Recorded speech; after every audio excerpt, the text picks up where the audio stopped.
Bom dia, boa tarde, boa noite, a graça e a paz do nosso Senhor Jesus Cristo a você que nos ouve. E como de costume, peço gentilmente que se você não ouviu os áudios anteriores, dê uma pausinha aqui, volta lá, ouça com atenção e carinho, que eu tenho certeza que vai trazer para você um pensamento edificante e construir bem coisas positivas, para que você possa aplicar tanto na sua vida, no seu dia a dia, como também com as pessoas que você está à volta, pessoas que estão próximas a você. Dito isso, vamos ao devocional de hoje. E dessa semana estamos falando sobre Ano Novo, Vida Nova? Será que é assim que funciona? Pois bem, se a gente partir do princípio que entender que ano nada mais é do que uma contagem do tempo, é uma maneira de identificar quando determinadas coisas aconteceram, porém, ao mesmo tempo, se a gente for prestar atenção nisso na realidade cristã, contar o tempo não é uma coisa que possa fazer muita diferença para a gente, visto que nossas vidas são nada mais, nada menos como o vapor da água que se forma e em seguida se vai.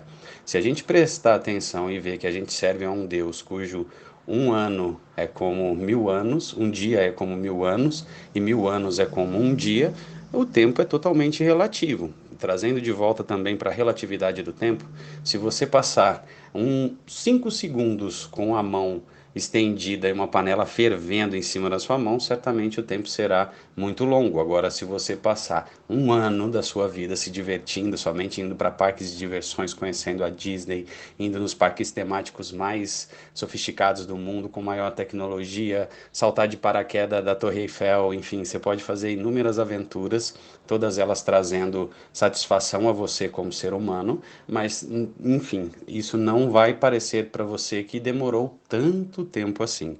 Quando a gente entende esse conceito de tempo, experiências adquiridas não são relacionadas ao tempo. Experiências adquiridas são relacionadas à intensidade do que a gente viveu. No entanto, se você ouvir falar pessoas que passaram à beira da morte, que tiveram acidentes de carro, de trem, enfim, de qualquer uma dessas formas, você vai ver que essa pessoa sempre tem aquela ideia que a gente sempre ouve, né? Algumas pessoas, sabe a parte do filme lá que passa na nossa mente, um filme que passa na nossa vista, nas frações de segundos, as pessoas conseguem ver vidas inteiras passando em fração de segundos, por isso o tempo realmente é muito relativo.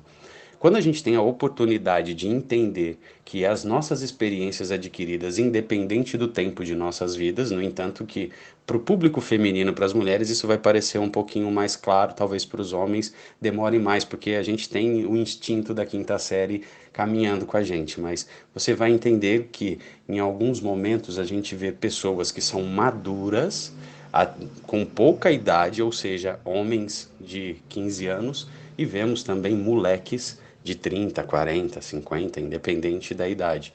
Eu falo moleque nas atitudes e também nas coisas espirituais, né? Nas coisas do Senhor, nós temos uma taxa evolutiva que a gente tem que buscar crescer sempre de fé em fé. Dito tudo isso, eu vou trazer para dentro de um contexto da nossa realidade, mostrando um pouquinho o que aconteceu com a vida de Davi, por exemplo, porque a gente conhece muitas vitórias de Davi, mas poucas vezes a gente vê o tamanho das batalhas que Davi travou para chegar a ser o rei que ele era e que ele teve uma vida inteira acompanhando as vontades do Senhor para ser conhecido pelo próprio Deus como o homem segundo o coração de Deus. Dito isso, vamos dar uma olhada nos versículos que foram separados para o devocional de hoje, que se encontra lá em 1 Samuel, capítulo 17, versículos de 31 a 40, que diz assim: As palavras de Davi chegaram aos ouvidos de Saul, que mandou-o chamar. Davi disse a Saul: Ninguém deve ficar com o coração abatido por causa desse filisteu. Teu servo irá a lutar com ele. Respondeu Saul: Você não tem condições de lutar contra esse filisteu. Você é apenas um rapaz e ele um guerreiro desde a mocidade. Davi, entretanto, disse a Saul: Teu servo toma conta das ovelhas de seu pai. Quando aparecer um leão ou um urso e leva uma ovelha do rebanho, eu vou atrás dele, dou-lhe golpes e livro a ovelha de sua boca. Quando se vira contra mim, eu pego pela juba e lhe dou golpes até matá-lo. Teu servo pode matar um leão e um urso. Esse filisteu incircunciso será como um deles, pois desafiou os exércitos do Deus vivo. O Senhor que me livrou das garras do leão e das garras do urso, me livrará das mãos desse filisteu. Diante disso, Saul disse a Davi: Vá e que o Senhor esteja com você. Saul vestiu a Davi com sua própria túnica, colocou-lhe uma armadura e lhe pôs o capacete de bronze na cabeça. Davi prendeu a sua espada sobre a túnica e tentou andar, pois não estava acostumado com aquilo. E disse a Saul: Não consigo andar com isso, pois não estou acostumado. Então tirou tudo aquilo e em seguida pegou seu cajado, escolheu no riacho 5 pedras lisas, colocou na bolsa, isto é, seu alforge de pastor, e com a sua tiradeira na mão aproximou-se do filisteu. Pois bem, aqui a gente vê, é uma batalha muito famosa, né?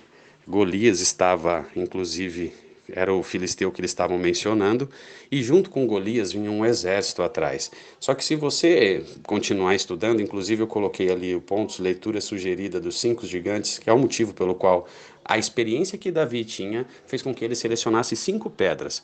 De tanto eu pesquisar a respeito dessas 5 pedras, eu entendi o que realmente aconteceu com Davi. E por que que Davi, em vez de ouvir o homem do momento ali, que era aquele homem cujo o povo escolheu entre todas as pessoas que tinham ali, todo mundo estava presente, inclusive o próprio Deus, contrariando o coração dele. Deus não queria que fosse Saul, mas como o povo pediu tanto, Deus, bondoso que é, foi lá e ofereceu isso ao povo, deixou que Saul fosse o rei. Davi era um cara esquecido, era o filho mais novo, cuidava do pasto, cuidava das ovelhas, mas também você vê o quanto que os desafios que a vida de Davi trazia para ele, para proteger as ovelhas, era simplesmente enfrentar leões e ursos. Imagina a força que esse rapazinho, que esse pequeno rapaz tinha. Quando Davi se depara com a situação de Golias ofendendo o povo de Deus, ofendendo tudo que estava acontecendo e desafiando daquele jeito, por ser realmente autoconfiante na sua capacidade de guerra, Davi observou que no meio daquela multidão não existia só um gigante. Golias era descendente de Rafá, um dos gigantes combatentes. Se você aprofundar mais o conhecimento e estudo bíblico, você vai ver que esse cara era um sanguinário também, era um dos guerreiros bem afortunados de vantagem de tamanho e assim sucessivamente. E Rafá tinha 5 descendentes, entre eles Golias e mais 4, considerados todos gigantes. E o que acontece quando você desafia alguém que tem uma família dessa proporção, que tem esse interesse sanguinário por guerra, né? E como os filisteus já eram conhecidos também por não cumprir algumas diretrizes que eram feitas principalmente nesse combate em guerra, que era o seguinte: colocava-se um desafiante de cada povo e o vencedor, o povo que perdeu era escravo do vencedor, as mulheres pertenciam ao povo vencedor e assim sucessivamente. Os homens morriam, as mulheres eram levadas como escravo, assim como também as crianças. Assim que era feito naquela época.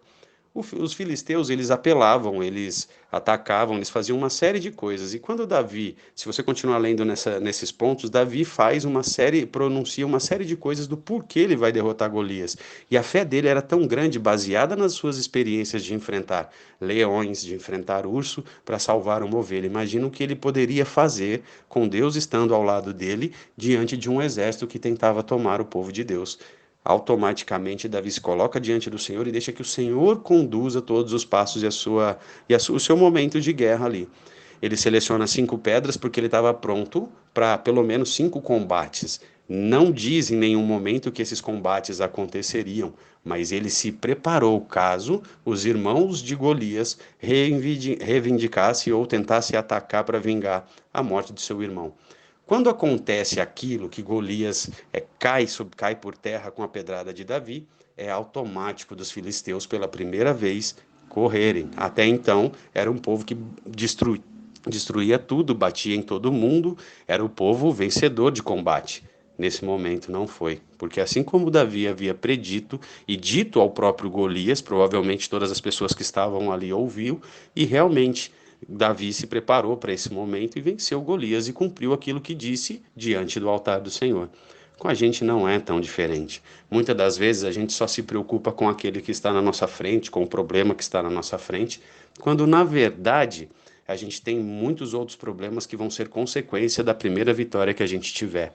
Todas as vezes que você vence alguma coisa, muitas das vezes você esquece de agradecer a Deus, como eu também esqueço, né? Isso é uma falha terrível, a gente precisa melhorar nisso. Mas ao mesmo tempo, quando a gente vence, que Deus nos dá uma vitória, muitos olhares se inclinam para aquilo que Deus te deu.